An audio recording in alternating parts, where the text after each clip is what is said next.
The morning began with a heaviness that she had felt many times before, but today it pressed harder on her chest, almost as if the air itself had thickened. She stepped out of the small room she shared with her younger brother and looked at the quiet street outside. The sun had only just risen, and the world was still half asleep. But her mind was wide awake, racing with thoughts she didn't want to entertain. Her brother's breathing had been rough again during the night, and every sound he made reminded her of how urgently she needed help. She closed the door softly behind her so she wouldn't disturb him. She stood still for a moment, her fingers trembling slightly as she adjusted the worn strap of her small bag. Inside it was nothing more than a few notes that she had managed to save from the small errands she did around the neighborhood. It wasn't enough, not even close. She knew that.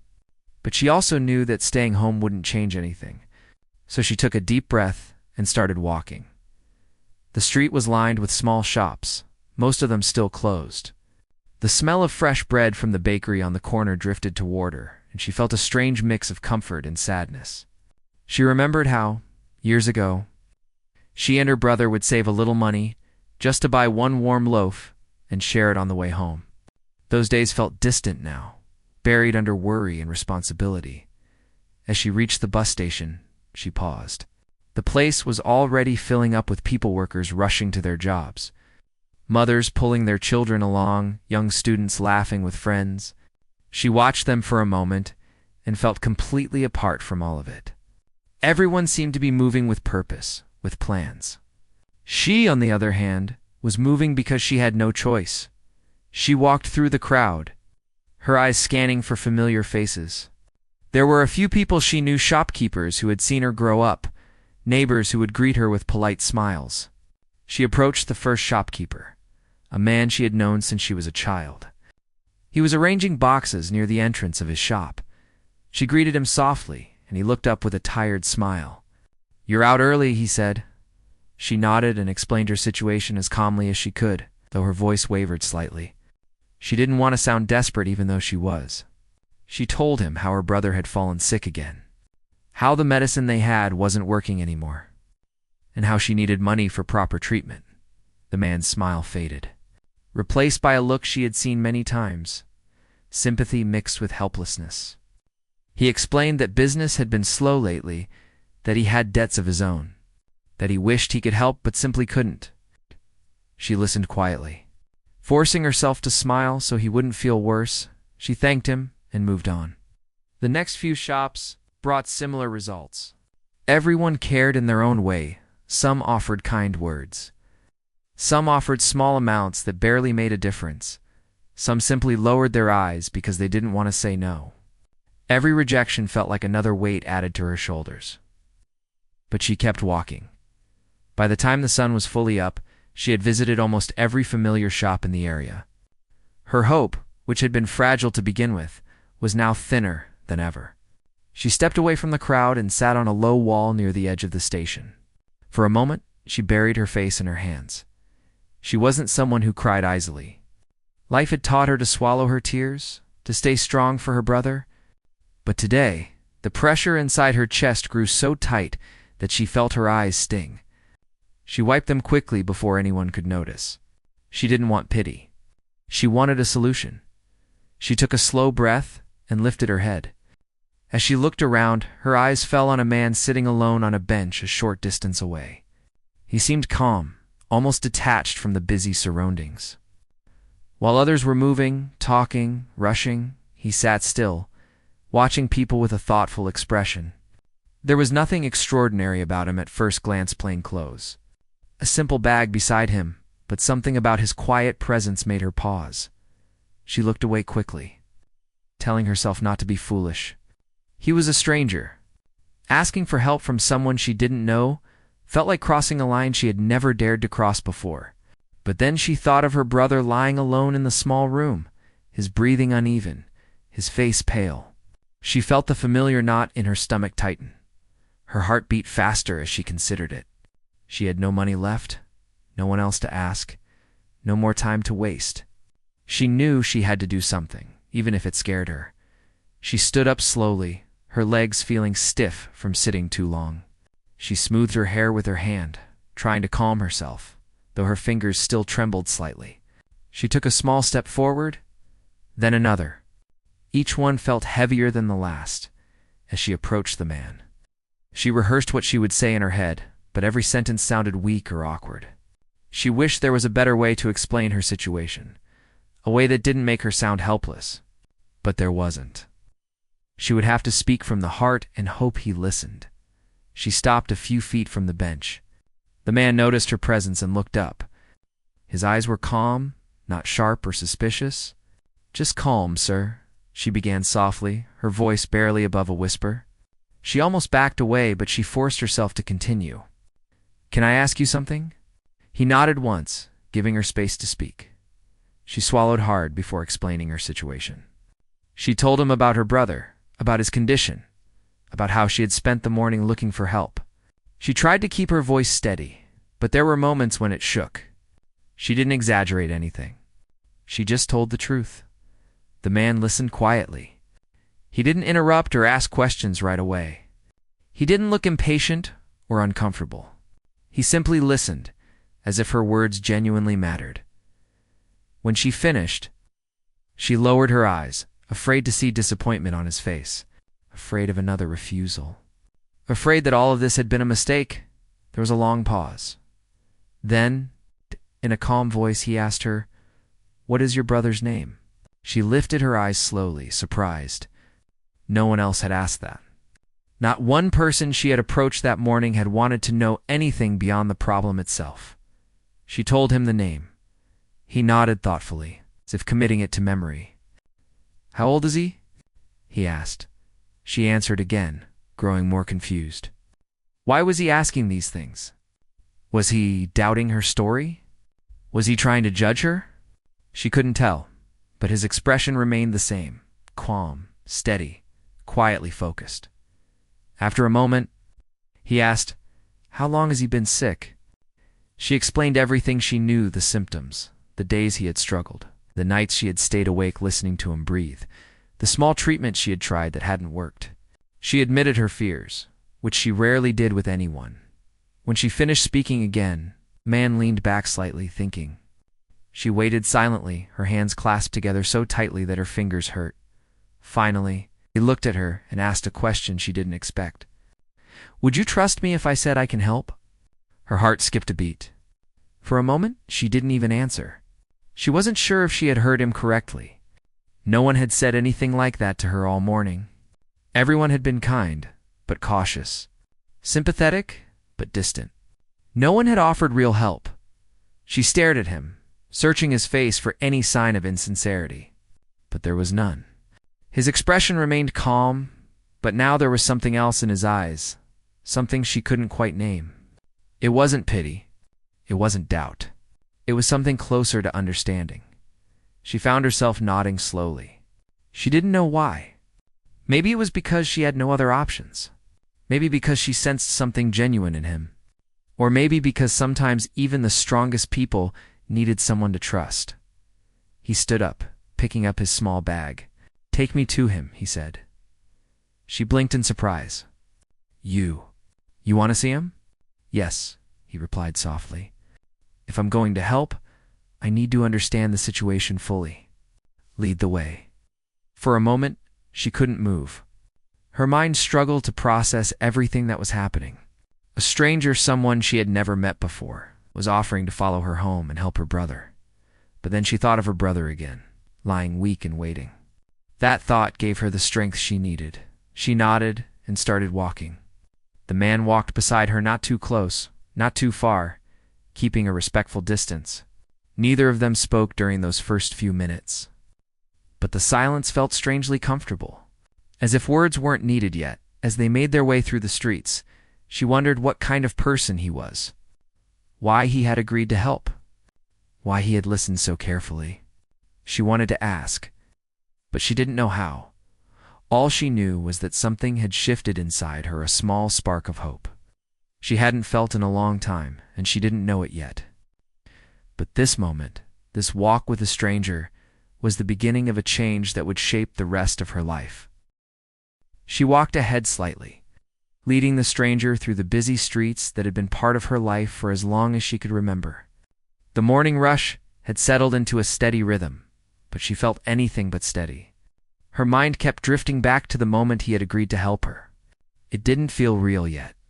People didn't usually offer help so easily, especially not strangers with calm eyes and quiet voices. But he had. And now he was walking behind her with steady footsteps, as if he had already made up his mind. She looked back once, sure if he would still be there, but he was. He walked at a comfortable pace, not looking around with curiosity like someone unfamiliar with the area. Instead, he watched her carefully, as if making sure she didn't feel pressured by his presence. Something about that small detail made her feel slightly safer. She wasn't sure why. "Is it far?" he asked softly. "No," she replied. "Just a few more turns." That was all. No unnecessary questions, no comments, no judgment. Just a simple response that allowed her to breathe for a moment. They turned into a quieter street, where small houses stood close together. Children played outside with sticks and old plastic bottles. And a couple of elders sat together under a tree, fanning themselves and talking about the weather. The sounds around her felt familiar, comforting even, yet she couldn't fully relax.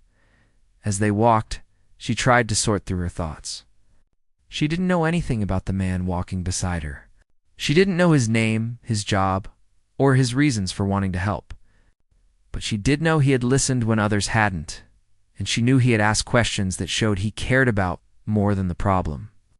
He cared about the people involved.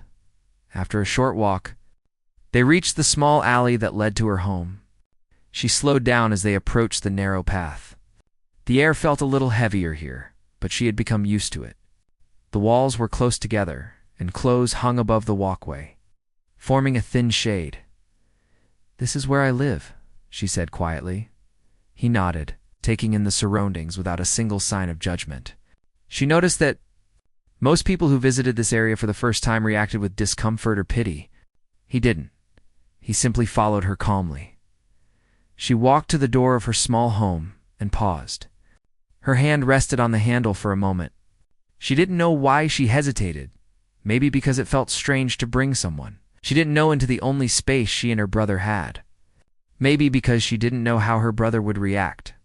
Or maybe because she was afraid the stranger would see just how difficult their life really was. "It's okay," he said gently. Sensing her hesitation, she opened the door inside. The room was dim, lit only by the light that slipped in from the window. Her brother lay on the thin mattress against the wall. He looked smaller today, almost fragile. His eyes were half open, and he shifted slightly when he heard footsteps. She hurried to him immediately. "I'm here," she whispered, sitting beside him. The stranger waited at the doorway for a moment before stepping inside. He removed his shoes without being asked, a small gesture that surprised her. Most visitors walked right in without thinking. He looked around, not with the eyes of someone evaluating or comparing, but with genuine concern. He knelt beside the boy slowly, making sure not to startle him. "May I?" he asked, gesturing gently, as if asking permission to check his condition. She nodded. Her brother watched the stranger with tired, curious eyes. The man leaned closer and spoke softly to the boy, asking how he felt. The boy tried to answer, but his voice came out weak and breathy. The stranger listened with care, then examined his breathing, his temperature, the way he reacted when touched lightly on certain areas. He didn't act like someone unsure of what to do. He moved with calm confidence. When he finished, he sat back and let out a slow breath. "How long has he been like this?" he asked. "A few days," she replied, her voice tightening. "I tried giving him the medicine they offered at the small clinic, but it didn't help. And they said he needed tests, but She didn't need to finish the sentence. He understood. The stranger looked at the boy again, his expression thoughtful. "He needs proper treatment," he said gently. "Not just basic medicine.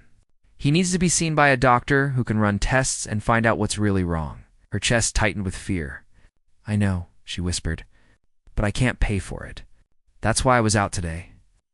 He nodded slowly, then reached for his phone. "I know someone who can help. A friend who works at a clinic not far from here. He's experienced and will examine your brother properly." Her heart began to race. "But," I don't have money for that. I didn't ask you for money, he replied softly. She looked at him confused. Then why? Because he needs help, he said simply. And I'm offering it. No one had ever said something like that to her. Not with such calm sincerity. Not without hesitation. Let me call him, he continued. He'll come here, or prepare a room for your brother if needed. She didn't know what to say. The only words she could manage were shaky and quiet. Thank you. The stranger stepped outside for a moment to make the call. She stayed beside her brother, holding his hand gently. He looked at her with tired eyes, and she gave him a small smile, trying to hide her fear. When the stranger returned, he spoke with reassuring firmness. He'll meet us at the clinic. We should go soon so they can start the examination. I'll arrange transportation. She felt her eyes sting again, but she blinked the tears away. She didn't want to cry, not now. Not in front of someone who was helping her. She wanted to stay strong. How far is the clinic? She asked. Not far, he replied. But we'll go by car so your brother doesn't get tired. She nodded, though she still felt overwhelmed. The idea of going to a proper clinic felt like a distant dream, something she had imagined many times but never thought would happen. He stepped closer and knelt beside her again. I know this is sudden, he said gently, and I know trusting someone you just met isn't easy, but you're not alone in this now. I'll make sure your brother gets the help he needs. His voice had a steady warmth that eased some of the tightness in her chest. She didn't know him, yet his presence felt strangely grounding, as if he were someone who kept his promises. She looked at her brother again. His breathing was shallow, his face pale. She couldn't waste time doubting the only person who had offered real help. All right, she said, taking a deep breath. We'll go. The stranger nodded and stepped outside again to contact a driver. While he made arrangements, she gathered her brother's blanket and the small bag that held their few belongings. She didn't have much to pack. Their life was simple, too simple at times, but it was theirs. When the car arrived, the stranger helped her carry her brother gently. He moved with care, lifting him slowly so the boy wouldn't feel discomfort. She watched him closely, studying his hands, his expression, the way he kept checking to make sure her brother was okay. There was something protective in his movements, something almost familiar even though she had never met him before. They got into the car, and the ride began. The city moved past them, noisy and fast. But inside the car there was a strange quiet. Her brother rested his head on her lap, and she stroked his hair softly. The stranger sat in the front seat, speaking quietly with the driver. Making sure they reached the clinic quickly, every few minutes he looked back to check on them. Not out of worry, but out of genuine care. She saw it in his eyes. After some time, the car slowed down as they arrived at the clinic. It wasn't a large hospital, but it looked clean and well organized, much better than the small place she had been to before. She stepped out carefully, holding her brother close. The stranger came around to help her again. The doctor is waiting inside, he said. Everything is ready. She nodded and followed him through the glass doors. Inside, the cool air brushed against her skin, and she felt a small shiver knot from cold. But from the sudden realization that her brother was finally about to receive help, a man in a white coat approached them with a gentle smile. The stranger introduced her and her brother, then spoke quietly with the doctor. She couldn't hear everything, but she saw the doctor's expression soften as he listened.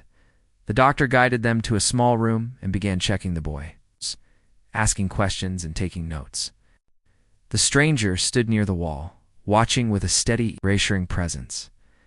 At one point, the doctor asked her to step outside for a moment while they ran some tests. She felt anxious leaving her brother, but the stranger motioned for her to come sit on a nearby bench. They sat together in silence for a few minutes. She stared at her hands, twisting her fingers nervously. You've done everything you could, he said gently. Now let them do their part. She nodded slowly, though her heart still raced. Why are you helping us? She finally asked, unable to hold the question any longer. He took a quiet breath before answering. There was someone I once cared about, he said. Someone who needed help, but I couldn't provide it in time. I told myself that if I ever got another chance to help someone in need, I wouldn't hesitate. She looked at him, surprised by the honesty in his voice. He wasn't trying to make himself look kind or important. He was simply sharing something painful. I don't want anyone else to feel the regret I felt, he continued softly. If I can help even a little, then I will. She didn't know how to respond. His words felt heavy, sincere, and unexpectedly personal. Thank you, she said again. But this time her voice carried more emotion. Truly. He gave a small nod, accepting her gratitude without brushing it aside. They waited quietly until the doctor returned, ready to share the first results. She stood up immediately, holding her breath. The stranger stood beside her, steady as always, and in that moment, she realized something she hadn't allowed herself to feel in a long time-hope. Not the fragile kind she had carried alone for years, but a new kind, a shared hope, one that came from knowing someone was finally standing beside her. Willing to help her fight for her brother's life, the doctor stood in front of them with a calm expression, but she could see the seriousness in his eyes. Her heart beat faster as she waited for him to speak. She had spent so many nights imagining the worst, telling herself she had to stay strong, yet now that answers were finally close, she felt her legs weaken slightly. The stranger stood beside her with his arms folded loosely, watching the doctor patiently. His presence made the room feel less frightening, though she didn't fully understand why. There was something steady about him, something that made it easier for her to breathe. The doctor took a slow breath before speaking. Your brother is weak, he said gently. Very weak. His condition has been getting worse for some time. Her throat tightened. She knew this already, but hearing it from someone in a white coat made the fear sharper. He needs proper treatment, the doctor continued, and we must admit him for observation so we can begin immediately. We cannot delay. She felt dizzy for a moment. The thought of admission, the cost, the responsibility, the fear felt overwhelming. Before she could speak, the stranger stepped toward the doctor. Do whatever is needed, he said calmly. I'll take care of the expenses. Her eyes widened in shock. She turned toward him so quickly that a strand of her hair fell across her face. But you don't have to. He shook his head gently. I'm doing this because he deserves proper care. You both do. Please don't worry about the cost. She stared at him, unable to speak. Her lips trembled with unspoken words. It felt unreal, like something that happened to people in stories, not to someone like her. The doctor nodded, relieved. Good. We'll move him now. She followed the nurses into the small room where her brother lay on a stretcher. He looked tired, but calmer, as if relieved to be surrounded by people who knew what they were doing. When they wheeled him away, she walked beside him, holding his hand until they reached the hallway where she had to stop. I'll be right here, she whispered to him. They're going to help you. He looked at her weakly and blinked in understanding. Then the doors closed. The sudden quiet in the hallway made her feel strangely empty. She lowered her head, feeling her shoulders shake slightly. Not from hopelessness. This was different. She was overwhelmed. She felt a strange mix of fear, gratitude, and relief all at once. The stranger approached her slowly. He's in good hands, he said softly. She nodded, wiping her eyes quickly. Thank you, she whispered. I don't even know how to say it properly. You're doing so much for us and you don't even know us. He looked at her for a long moment before answering. Sometimes we don't need to know everything about someone to care, he said. Sometimes we help because we want to make a difference. She swallowed hard. She wasn't used to kindness like this. It felt powerful, almost frightening in its unfamiliarity. They sat on a small bench together outside the room. She folded her hands tightly in her lap, trying to calm herself. The stranger rested his elbows on his knees, looking straight ahead. Do you have any other family? He asked gently. She shook her head. Just him. It's been that way for years. The stranger nodded slowly, absorbing her words. You've been taking care of him alone? She hesitated, then nodded again. Yes, he's all I have. There was a quiet sadness in her voice. Not the loud, dramatic kind. Just a simple truth shaped by years of responsibility. The stranger glanced at her with new respect. You're stronger than you think, he said. She looked up slightly, surprised. No one had ever said that to her. People usually saw her as unlucky, struggling, too young to carry so much. What makes you say that? She asked. You didn't give up, he replied. You went out this morning despite being exhausted. You asked for help even when it was difficult. You fought for your brother when others might have walked away. That takes strength. She lowered her gaze, feeling her cheeks warm. His words reached a place inside. Her she had tried to bury for a long time. They sat in silence for a few minutes. As nurses walked past and voices drifted down the hallway, she watched the shadows on the floor while he watched the door her brother had been taken through. After some time, the doctor returned. We've given him fluids and taken more samples, he said. We'll run tests and observe him closely. For now, he needs rest. Can I see him? She asked quickly. Yes, the doctor nodded. But only one person at a time? She looked at the stranger. He gestured toward the door. Go, he said gently. He needs you. She nodded gratefully and entered the room quietly. Her brother lay on a clean bed, his breathing a little steadier now. Tubes and wires connected him to machines she didn't understand. But the slow blinking lights made her feel strangely reassured. She sat beside him and held his hand. His skin was still warm but not burning like before. I'm here, she whispered. You're going to be okay. He didn't speak, but his fingers curled faintly around hers. She stayed with him for what felt like hours, though it was only a short while. When she finally stepped outside again, she found the stranger right where she had left him. He stood up when he saw her. How is he? He's resting, she replied quietly. He looks better. That's good. He gave a small, relieved smile. She sat beside him again, feeling calmer now. But her mind was full of questions she had kept inside until now. You never told me why you were at the bus station today, she said softly. He looked at her with a thoughtful expression. I was waiting, he answered simply. For what? For a chance, he replied. She frowned in confusion. But he continued before she could ask more. Sometimes life tests us, he said. Sometimes it presents a moment where we can choose who we want to be. I've missed those moments before. There was a heaviness in his voice. The same heaviness she had sensed when he mentioned regretting not helping someone in his past. What happened?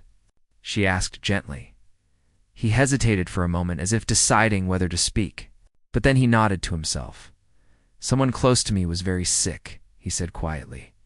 I didn't recognize how serious it was. I thought they were strong enough to fight it on their own. But I was wrong. I realized too late, and there was nothing I could do. She felt a lump in her throat. I'm sorry, she said. He nodded, accepting her sympathy with quiet grace. I promised myself that if I ever had a chance to help someone who was struggling, I wouldn't wait. I wouldn't ignore the signs. She looked at him, seeing not just a stranger but a person shaped by pain, guilt, and a deep desire to make things right. And today, he continued, I saw you standing there, trying so hard to stay strong. I saw the fear in your eyes, the kind of fear someone feels when they're fighting alone. And I couldn't walk away. She felt tears forming again, but she blinked them away. She didn't want him to think she couldn't handle her emotions. But his words softened something inside her, something she had kept hidden for years. Thank you, she whispered again. Not just for helping my brother, but for seeing us. Really seeing us, he smiled gently. You're not invisible. No one should be. They fell into another silence, but this time it wasn't heavy. It felt warm, almost peaceful. Hours passed with them waiting for updates. Nurses came and went. The doctor checked in occasionally. Throughout it all, the stranger never left her side. At one point, he went to buy water and something for her to eat. She wanted to refuse, but her stomach growled loudly, betraying her. When he returned with a small meal, she thanked him quietly and ate slowly. How long has it been since you last ate? He asked. She thought for a moment. Yesterday. His eyes softened with concern. You need to take care of yourself, too. She looked down at her hands. I don't really think about myself much. I only think about him. It's exactly why you need strength, he said. Your brother depends on you. You can't help him if you're weak. She sighed quietly, realizing he was right. Still, it felt strange to have someone worry about her. She wasn't used to it. As the evening approached, the sunlight through the windows turned golden. The stranger stood near the glass, watching the sky change colors. She joined him, feeling the quiet beauty of the moment. "It's been a long day," he said. She nodded. "Yes, but for the first time in a long while, I feel like things might get better." He looked at her with a soft expression. "They will." She didn't know why she believed him so easily, but she did. A nurse approached them and said they could check on her brother again. She hurried to the room, and he followed more slowly, giving her space inside. The boy was sleeping peacefully. His breathing was steady now, and the doctor had left a note on the table saying the early results looked promising. More tests were needed, but they had reasons to be hopeful. She covered her mouth with her hand. Overwhelmed by relief, the stranger stepped closer and looked at the boy with a gentle smile. "He's fighting," he said, "just like you." She wiped her eyes and stepped back to stand beside him. "You know," she said softly, "I didn't expect today to be anything special. I woke up scared and uncertain. I thought I would spend the whole day searching for help that wouldn't come." He listened quietly. "But then you appeared," she continued. "You didn't ignore me. You didn't walk away. You stopped. And you listened." He looked at her with quiet sincerity. "I'm glad I did," she exhaled slowly, feeling a warmth spreading through her chest, feeling she'd almost forgotten. Hope, real hope. She turned back to her brother and brushed his hair gently. The stranger stepped back, giving her space once more, and watched quietly as she stood by the bedside. In that moment, none of them knew exactly what the future would hold. But for the first time in a long time, the path ahead didn't feel impossible. The night grew deeper, and the lights in the clinic dimmed. The quiet hum of machines filled the room like a soft lullaby. And there, in that small hospital room, something unspoken began to grow, a connection formed not by chance, but by the simple, human act of showing up when someone needed it most. The hours after the boy was moved to the clinic felt different from the long days of fear the family had become used to. For the first time in a long while, the young woman felt a small light inside her chest, a quiet hope she had almost forgotten. She sat beside her brother's bed, watching the doctor check him with calm hands. And she kept glancing at the man who had brought this help into their lives. He stood near the door, not wanting to disturb anything. But his eyes showed the same concern she felt. When the doctor stepped outside to make a phone call, the woman followed him, wanting to know everything. The doctor spoke gently, telling her that the boy needed rest, medicine, and some follow-up tests. "Nothing dangerous right now," he assured her, "but he needed proper care." She nodded again and again, swallowing the tight feeling in her throat. For the first time, she wasn't hearing the words she feared the most. She wasn't hearing that she had arrived too late. As she turned back toward the room, she saw the stranger waiting for her. He had stepped away to give space, but he hadn't left. He wasn't hurrying back to his own life. He wasn't checking the time. He was simply waiting, as if helping her family had become his responsibility. When she walked up to him, she opened her mouth to speak, but no words came out. She didn't know how to thank a person who had changed the course of her life in a matter of hours. All she could say was a trembling, "Thank you." He shook his head softly. "You don't owe me thanks," he said. "You were brave enough to ask for help when most people won't. That already says something about you. And your brother needed help. That's all that matters." There was something in his voice that made her pause. It wasn't pride or show. He wasn't doing this to feel powerful or important. He wasn't treating them like a charity case or acting like he had done something grand. Instead, he spoke with the calm tone of someone who had been on the other side, before someone who knew what helplessness felt like. She didn't ask more. She didn't want to push. But she could feel that there was a story behind his willingness, something deeper than kindness, something personal. The doctor soon returned with forms to sign, and she looked at them with the same fear she had every time she saw papers related to money. Before she could even ask the cost, the stranger stepped forward and took the forms gently from her hands. "I'll take care of this," he said quietly. For a moment, she felt the world tilt. She wanted to refuse, to tell him she would manage somehow, but she knew those words would be a lie.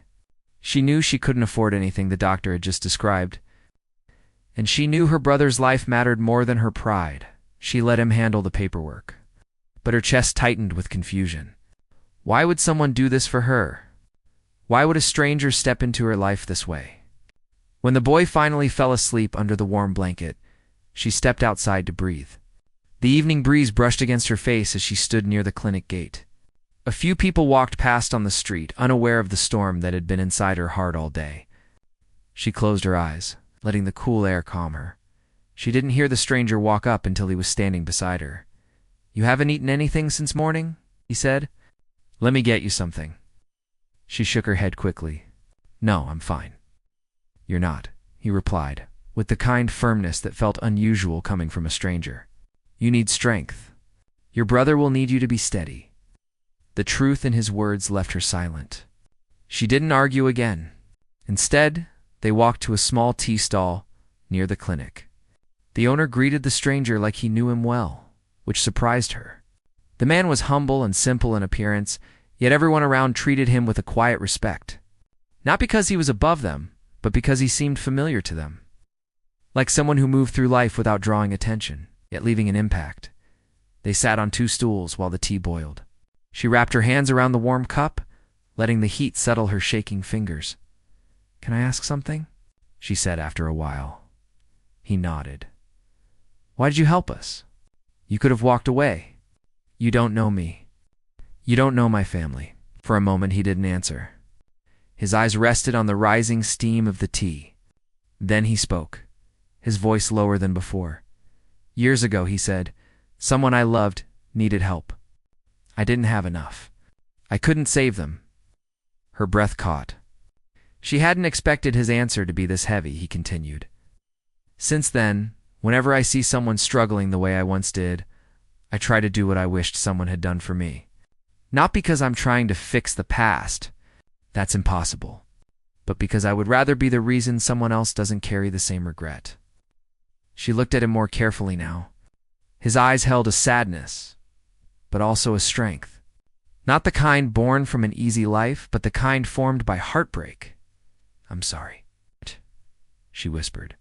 "You don't need to be," he replied gently. "Life is unpredictable, but we can choose how we respond to it."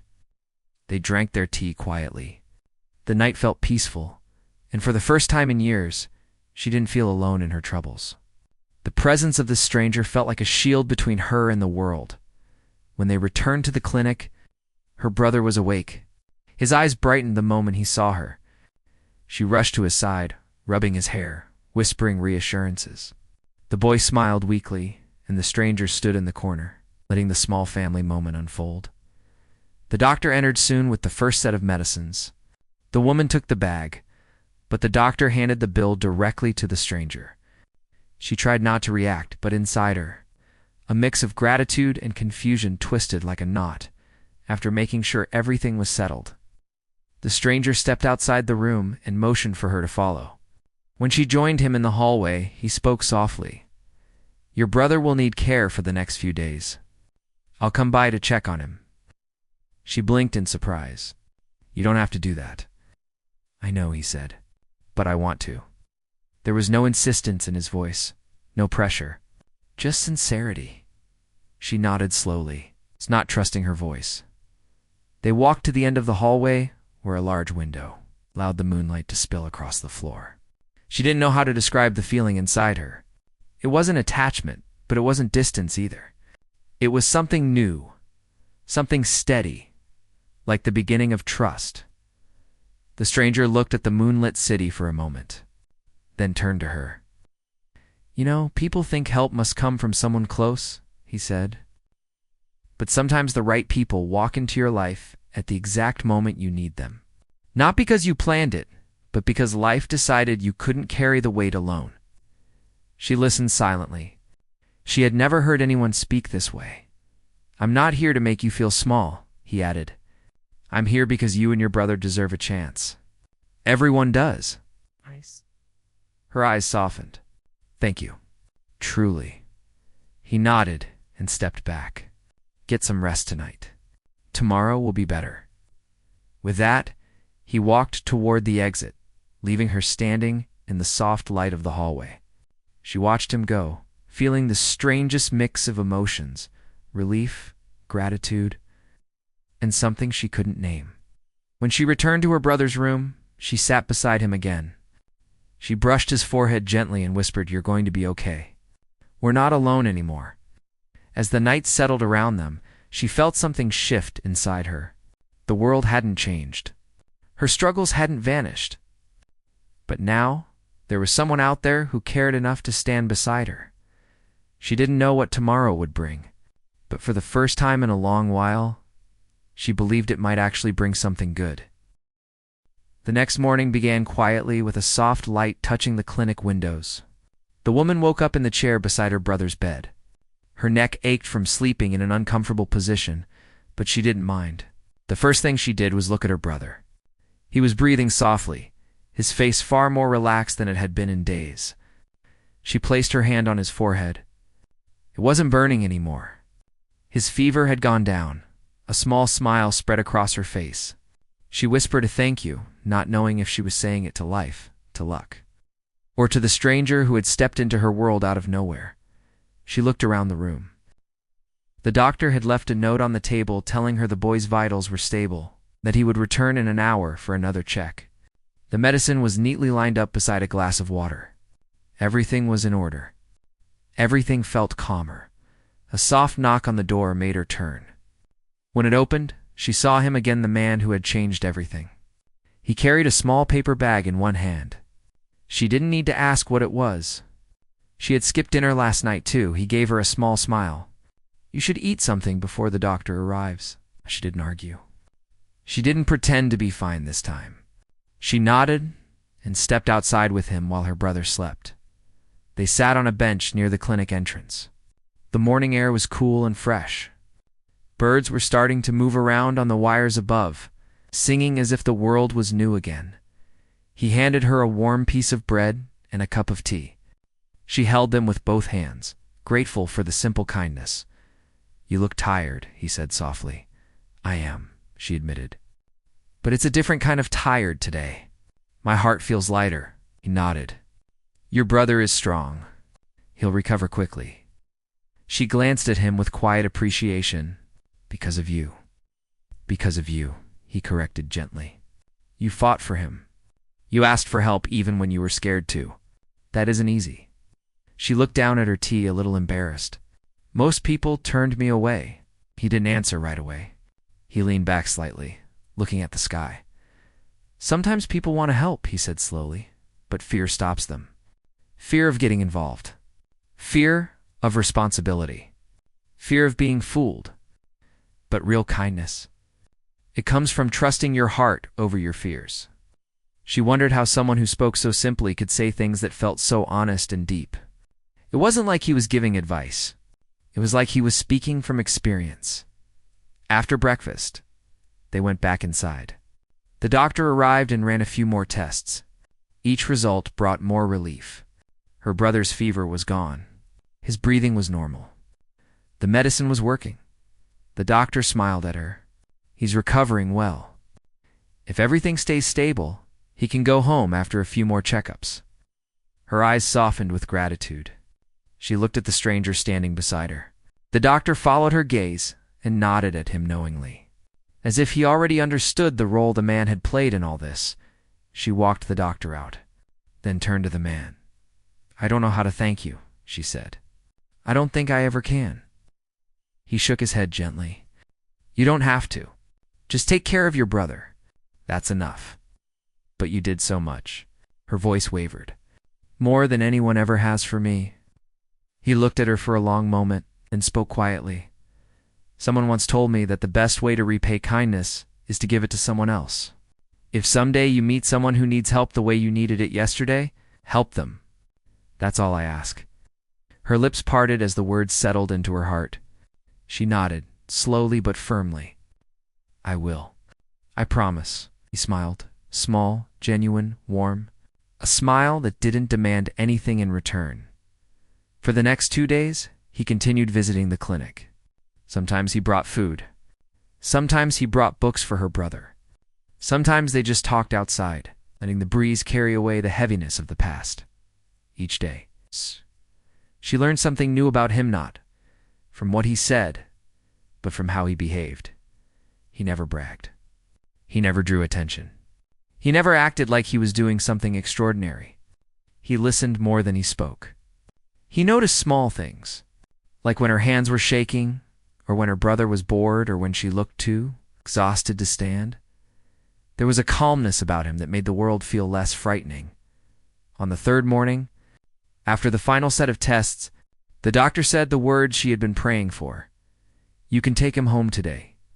Her brother smiled widely, weak but joyful. She hugged him carefully, tears running down her face. Not tears of fear this time, tears of relief as they packed their small bag. She kept glancing at the man who had made this moment possible. He stood quietly near the door, hands in his pockets, giving them space when they were ready to leave. She walked up to him. "We're going home," she said. "I'm glad," he replied softly. Her brother tugged at her sleeve and whispered, "Will he come with us?" She didn't know how to answer. She looked at the man. He crouched down to meet the boy's eyes. "I'll come see you soon. But today, you should go home and rest. You've been very brave." The boy nodded, smiling shyly. Outside the clinic, the sun was warm. The woman stood beside him for a moment before leaving. "I don't know if you understand what you've done." "Yeah," she said quietly. "You didn't just help us. You changed everything." He didn't speak at first. He looked at her with that same calm expression. "Life changes when people care," he said. "Sometimes all it takes is one moment, one decision." She felt something tighten in her chest, an emotion she wasn't ready to name. "Will I see you again?" she asked. He smiled gently. "If life allows it." He didn't make promises. He didn't create expectations. But the warmth in his voice told her that this wasn't an ending. It was simply a pause. She turned to leave with her brother. They walked a few steps before the boy ran back and hugged the man around the waist. The man froze for a moment, surprised, then placed a gentle hand on the boy's shoulder. When the boy let go, the man straightened and watched them walk away. The woman turned once more. Their eyes met. She gave him a soft nod, silent thank you. That went deeper than words. He nodded back, and then they walked away. Life didn't suddenly become easy after that day. Something inside her had changed. She felt stronger. She felt seen. She felt capable. Her brother healed slowly, gaining back his energy. People in the neighborhood noticed the difference in her, how her voice sounded steadier, how her eyes shone with a quiet confidence. Months passed, but the memory of the man never faded. She thought about his words often, about the regret he carried, about the kindness he chose to give despite it. And she meant what she had promised. Whenever she saw someone struggling, an elderly woman carrying heavy bags, a child searching for something he dropped, a neighbor in need, she stepped forward. She didn't have much, but she had her hands, her time, her heart, and she offered all three. One evening, while helping at a small community clinic as a volunteer, she felt a familiar presence behind her. She turned. He stood there, hands in his pockets, the same quiet warmth in his eyes. "I heard the clinic needed extra help," he said casually. She smiled, a genuine smile filled with gratitude and something deeper. "Well," she replied, "there's always room for people like you." They didn't rush toward each other. They didn't speak in dramatic words. They simply stood side by side, understanding something unspoken. Their lives didn't cross again by accident. It happened because kindness has a way of finding its own path, connecting people who are meant to help one another. As the clinic lights glowed behind them, and the evening breeze wrapped around their shoulders, she realized something simple but powerful. The day she asked a stranger for help was the day her entire life quietly shifted. Not because he saved her brother, but because he showed her what kindness can do, how it can change the course of a life, how it can build bridges between strangers, how it can turn fear into strength. She looked at him. He looked back, and in that silent moment, she knew that some people walk into your life not to stay forever, but to change you forever. but sometimes, just sometimes, they end up staying anyway. The story didn't end with a grand event. It ended with two people standing side by side, connected by the simplest truth. A single act of kindness can shape a future, and theirs was only just beginning.